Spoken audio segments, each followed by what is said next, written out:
El tema del mensaje es el Valle de los Huesos Secos. Gloria a Dios para siempre. Y dice así el Señor, versículo 1 y 2.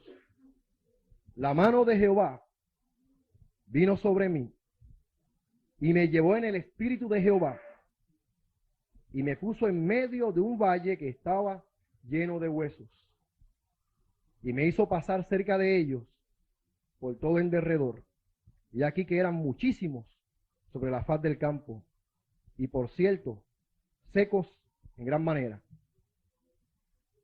Yo a la edad de 8 años trabajé en un cementerio. Increíble, ¿verdad? No, 9. De 8 a 9 yo trabajé en un cementerio. Y en el cementerio donde yo trabajaba, limpiando tumbas, con mis hermanos, ocurría algo interesante. Cada 10 años, los muertos que no tenían propiedad, o las personas que tenían sus muertos y no tenían propiedad en el cementerio municipal, los sacaban de las fosas y en una especie de cisterna allí arrojaban los cadáveres, los huesos, las ataúdes y las quemaban. Una cosa increíble. Y era impresionante cuando usted pasaba por aquella cisterna, usted veía por ahí para abajo todos los esqueletos y las calaveras, una cosa increíble. Y lo más interesante era que allí el olor que había era un olor bien tétrico, bien espeso. Y yo cuando empecé a leer a Ezequiel, yo me imagino a Ezequiel caminando por un ambiente así. Dice la Escritura que el Espíritu de Dios tomó al hombre de Dios, a Ezequiel, y lo llevó a un valle donde estaba lleno de huesos. Y aquellos huesos eran secos en gran manera. Eran muchísimos huesos. Aquellos cadáveres estaban derramados por todo aquel valle. Y cuando Dios llevaba a Ezequiel, él miraba de todos ángulos y veía que aquella multitud de huesos llevaban tiempo de estar allí y eran secos en gran manera. Y lo más increíble es que cuando Dios lleva al profeta a aquel lugar aquel valle de huesos secos, y me dijo, hijo de hombre, ¿vivirán estos huesos? Versículo 3. Y dije, Señor Jehová, tú lo sabes. La pregunta formulada de Dios no es una pregunta inquisitiva, ni es una pregunta buscando una contestación, sino era un cuestionamiento de parte de Dios hacia el profeta. ¿Vivirán estos huesos? ¿Vivirán estos huesos? No era que Dios preguntara a Ezequiel, era que Dios quería saber si la sintonía de Dios que tenía Ezequiel estaba a la par con Dios. Si Ezequiel podía mirar aún más allá de lo que estaba viendo sus ojos. Si la frecuencia del Espíritu de Dios que estaba en Ezequiel estaba a la frecuencia de Dios mismo. Pero Ezequiel dijo, bueno, Señor, tú lo sabes. Yo lo que veo aquí es un montón de huesos. Veo cadáveres. Señor, no sé si vivirán estos huesos. No sé lo que va a pasar con ellos. Pero yo sé una cosa, tú lo sabes. Me dijo entonces, profetiza sobre estos huesos. Diles, huesos secos, oíd palabra de Dios. Así ha dicho el Señor a estos huesos. He aquí, yo hago entrar en espíritu en vosotros y viviréis. Y pondré tendones sobre vosotros y haré subir sobre vosotros carne y os cubriré de piel. Pondré en vosotros espíritu y viviréis y sabréis que yo soy Jehová. Sea el nombre de Cristo glorificado. Profeticé pues como me fue mandado. Y hubo un ruido mientras yo profetizaba. Y aquí un temblor. Los huesos se juntaron, cada hueso con su hueso. Es increíble. Es la acción de Dios. Es la contestación esperada. ¿Vivirán estos huesos? Señor, tú lo sabes. Pues dile, profetiza estos huesos. Y en el momento cuando él profetizó, dice la Escritura que vino el Espíritu de Dios y se juntó cada hueso con cada hueso. El cuerpo de cada uno de aquellos huesos estaban allí. Una cosa increíble, la unidad de Dios se vio en la formación de aquellos esqueletos. Cada hueso buscó su propio hueso. Es como la película de Jason los Argonautas, no sé si lo han visto, cuando vienen los huesitos y una cosa como el Electro Boogie, que la moda de antes empezaban a moverse los huesitos.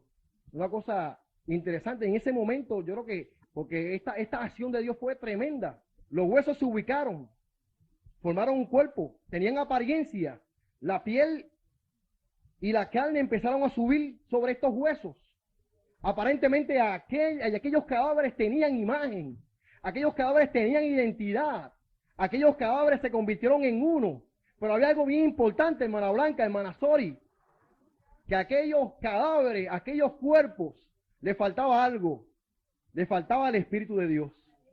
Y aunque estaban formándose en uno, y aunque tenían apariencia de uno, y aunque tenían piel, y aunque tenían tendones, faltaba algo en aquellos cadáveres que habían pasado de huesos a ser personas. Ya no eran insensibles, tenían piel, pero pasaba algo en ellos. Les faltaba la vida de Dios. Y cuando yo estaba recibiendo este mensaje, yo estaba buscando en la Biblia, me acordé de algo en el libro de los Hechos. Me acordé de la iglesia de Dios. Como en los libros de los Hechos, la iglesia de Dios tenía cuerpo.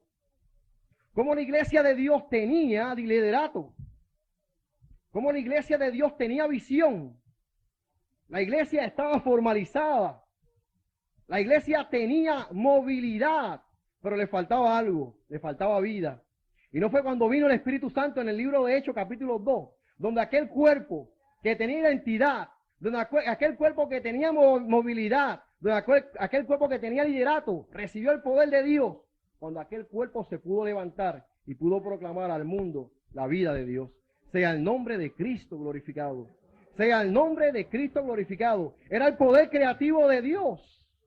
Era el poder de Dios juntando los cadáveres, los huesos unos con otros. Y la vida de Dios fue producida cuando descendió el Espíritu Santo en la iglesia. Pero lo importante de esto es que cuando Ezequiel profetizó, ocurrieron 4 cosas interesantes. Una de ellas que los huesos tuvieron que unirse. Siempre Dios hablará a la iglesia. Siempre Dios motivará a la iglesia cuando la iglesia esté unida. Cuando la iglesia puede unirse hueso con hueso. Cuando podamos buscar al hermano y acercarlos a nosotros. Busquen bien las veces en la historia de esta iglesia, cuando Dios ha movido su Espíritu Santo, es cuando ustedes están en la comunión perfecta con Dios. Es cuando usted cierra los ojos. Es cuando usted deja de ser usted y se convierte en iglesia. Y se convierte en cuerpo de Cristo. Bendita sea la gloria de Dios. Bendita sea la gloria de Dios. Y me dijo, 9, profetiza al Espíritu. Profetiza, hijo de hombre, y di al Espíritu. Así ha dicho Jehová. Espíritu, ven de los 4 vientos, sopla sobre estos muertos y vivirán. El viento recio tomó vida a aquellos huesos. Ya ellos dependían solamente del hálito de Dios para poder moverse. Y ocurrió algo interesante. Profeticé como me había mandado y entró Espíritu en ellos y vivieron y estuvieron sobre sus pies. Estuvieron sobre sus pies. Me da a demostrar que estaban acostados. Me da a demostrar que estaban postrados todavía, aun cuando tenían pellejo, cuando tenían tendones, cuando tenían la capacidad de moverse, aun cuando tenían el Espíritu de Dios, el Espíritu de vida, no pudieron moverse hasta que hubo soplado el Espíritu de Dios. Hasta que hubo aquella llamarada de vida, no pudieron formalizarse, no pudieron caminar, sea el nombre de Cristo glorificado. Y cuando entró el Espíritu en ellos y vivieron, estuvieron sobre sus pies. Esto significa 3 cosas: firmeza, seguridad, disponibilidad. Escuchen bien, pararse en los pies significa firmeza. Pararse en los pies significa seguridad. Pararse en los pies significa disponibilidad. El hombre que estaba en la puerta de la Hermosa tenía piernas, pero estaba tullido. Todos los días pasaba a la hora de la oración y allí estaba aquel hombrecito con las manos así, esperando que alguien le diera una ofrenda, ¿no? Y aquel hombre, aun cuando tenía un cuerpo, tenía piernas, estaba allí tirado, sentado a la puerta de la Hermosa, y se encontró con un caballero que llegó allí. Lo más contento, estaba motivado por Dios. Eran 2, era Pedro y Juan. Y aquel hombre mira a Pedro y a Juan y le pide, como era la costumbre de él, me imagino que se limpió las manos y sacó la manita, esperando recibir algo, ¿no? Y viene Pedro, mira sus ojos, y dice, no tengo oro y plata, no tengo, pero lo que tengo te doy. Dice la Escritura que Pedro no se quedó así, le cogió las manos y dice, en el nombre de Jesús, levántate y ponte de pie. Y aquel cuerpo que tenía manos, aquel cuerpo que tenía pies, aquel cuerpo que podía hablar, que podía pedir, aquel cuerpo que estaba sentado a la iglesia la hermosa, aquel cuerpo que había recibido una y otras veces el mensaje de Dios a través de la lectura que se leía en la iglesia la hermosa. Ese día recibió la llamarada del Espíritu Santo y ese hombre se levantó y estuvo sobre sus pies. Y hubo una gran diferencia cuando aquel hombre se puso sobre sus pies. Dice la Escritura que empezó a brincar, a saltar y a alabar a Dios. Sea el nombre de Cristo glorificado. Va a ser mismo producto cuando Dios levante el hermano Chu. Lo coja así por las manos y fuápete. Y empieza a alabar a Dios. Y sus pies empiecen a firmarse. Sea el nombre de Cristo glorificado. Estar sobre nuestros pies también significa tres cosas importantes. Estar sobre nuestros pies significa que no seremos movidos por las circunstancias.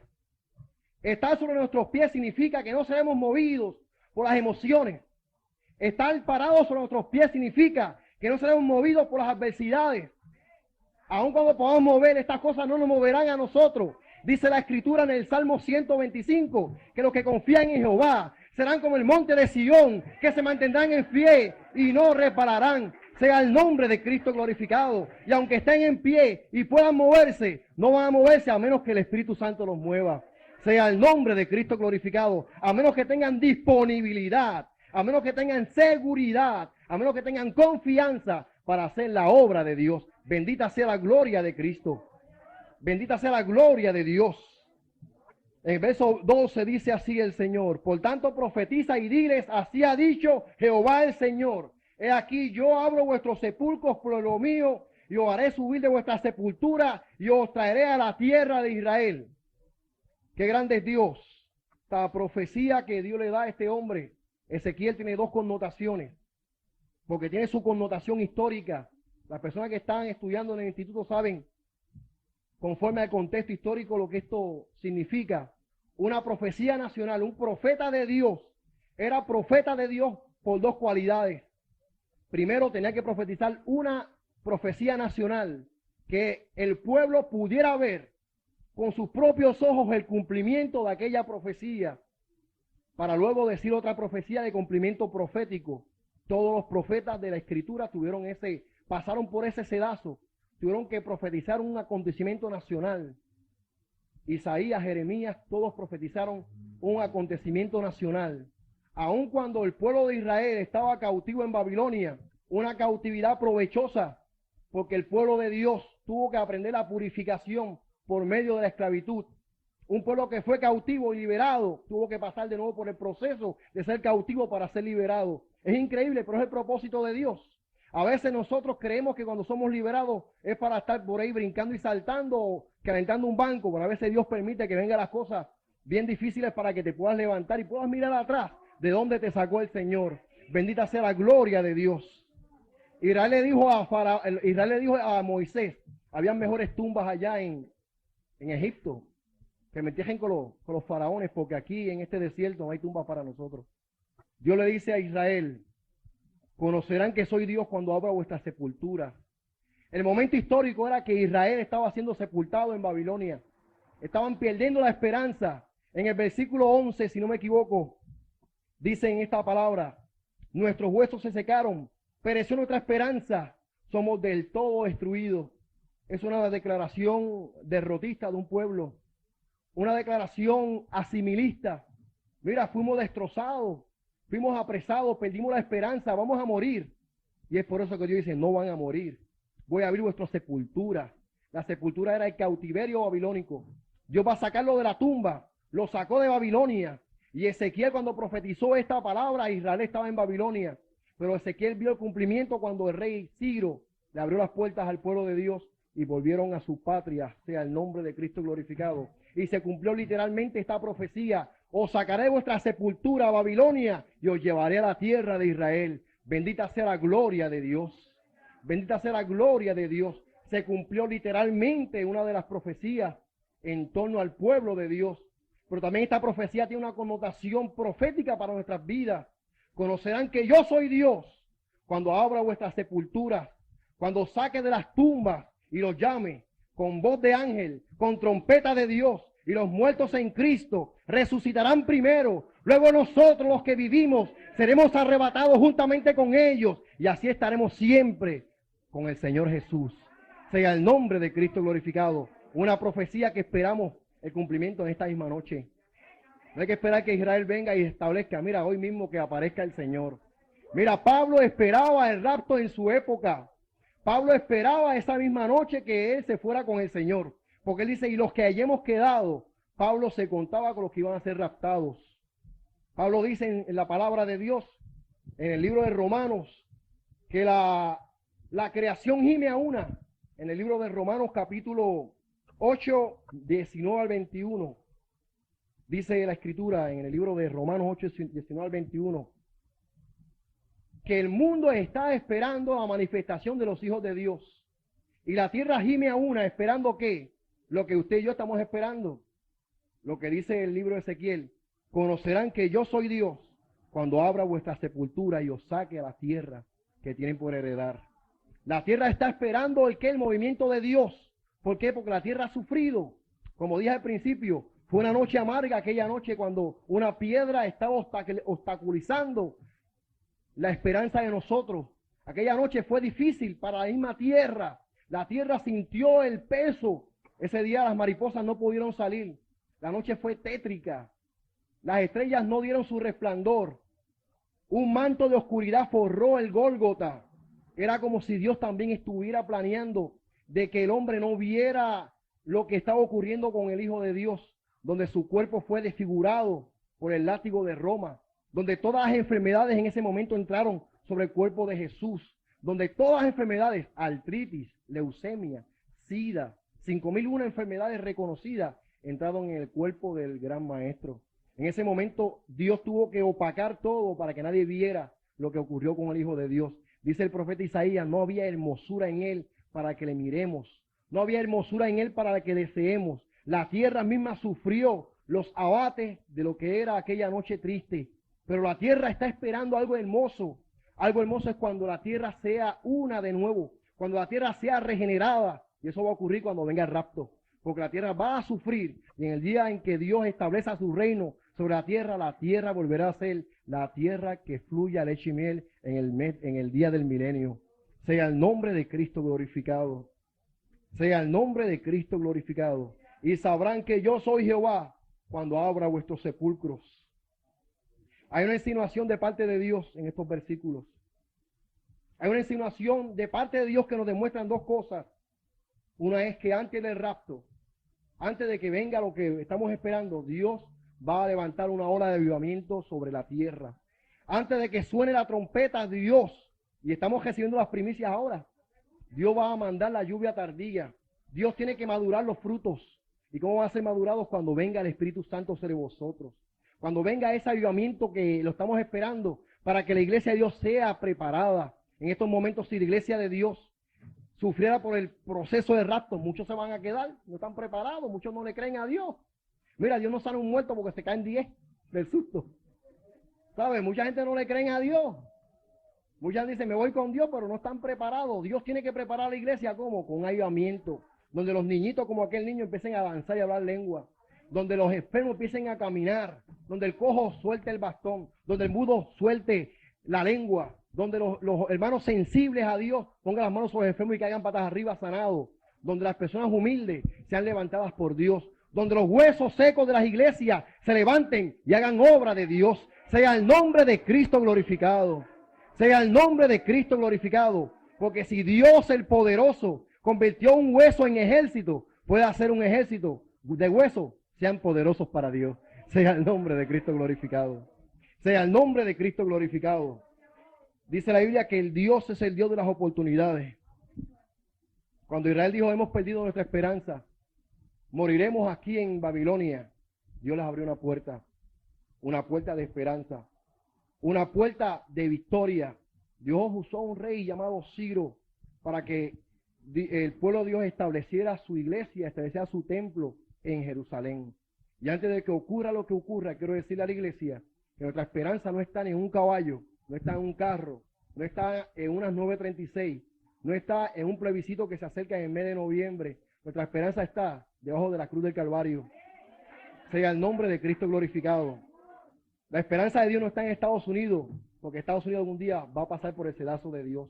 Algún día Estados Unidos va a caer y está cayendo como potencia. Y en God We Trust, como dice la moneda de Estados Unidos, algún día no servirá para nada. ¿Por qué? Porque la profecía bíblica en el capítulo 38 de Ezequiel, capítulo más arriba de que estamos leyendo, nos presentan el cuadro donde solamente dos imperios estarán trabajando para la época antes de que suene la trompeta. Gog y Magog. Gog, Rusia. Magog, los chinos van a levantarse. Y aquel pueblo que ustedes ven por televisión, que están los cenicientos de esta época, la nación rusa, que la gente está mandando comida, están ayudando, se van a levantar. Se van a levantar, son los que van a engañar al mundo. Mándame todo para acá, que estamos bien chéveres. Esto está bien cool aquí, vamos a comer Coca-Cola y hamburger y está bueno, aquí está McDonald's. ¿Sabes? Estamos asimilando lo de los americanos, pero un día ellos van a dar la espalda a Estados Unidos. Ellos se levantarán y irán contra una nación indefensa. Mirarán a Israel, al norte, y dirán, vamos a atacar a Israel. Pero Dios de misericordia que no se casa con naciones. Dios de misericordia que no se casa con Estados Unidos. Dios de misericordia que no se casa con nadie. Que su gloria y su gloria eterna es para hacer su voluntad. Se levantará y pondrá la bandera de paz. Sea el nombre de Cristo glorificado. Y se cumplirá la profecía. Pueblos todos teman al nombre de Dios. Sea el nombre de Cristo glorificado. Sea el nombre de Cristo glorificado. Ezequiel vio un valle de huesos secos. Era un momento tétrico para una persona que estaba pasando por un problema de cautividad. Quizás él pensaría, Dios me está mostrando quizás el futuro de mi nación. Quizás Ezequiel pensaría que Dios iba a permitir que Israel pereciera bajo el yugo de los babilonios. Pero Dios le contestó a Ezequiel la palabra, Señor, tú lo sabes. Dios levantará los sepulcros. Dios abrirá los sepulcros. Abrirá una puerta de oportunidad para la iglesia de Dios. Y aquellos que se sientan secos y vacíos como los huesos de Ezequiel, un día van a ser restaurados. Y ese día muy pronto puede ser hoy. Dice la palabra de Dios, hoy es el día aceptable. Hoy es el día de salvación. Hoy es el día de bendición. Hoy es el día de levantarte y pararte en tus pies. Hoy es el día de la seguridad tuya, iglesia. Hoy es el día en cual no habrá más lamento y lloro, sino que aquella tristeza se convertirá en baile, donde aquello que el diablo quiso robarte, Dios oro nadie cierra, y cuando yo cierro nadie abre. Sea el nombre de Cristo glorificado. Ese es el que está aquí. Es el que da la puerta de oportunidad para ti. Quizás tus huesos se han secado.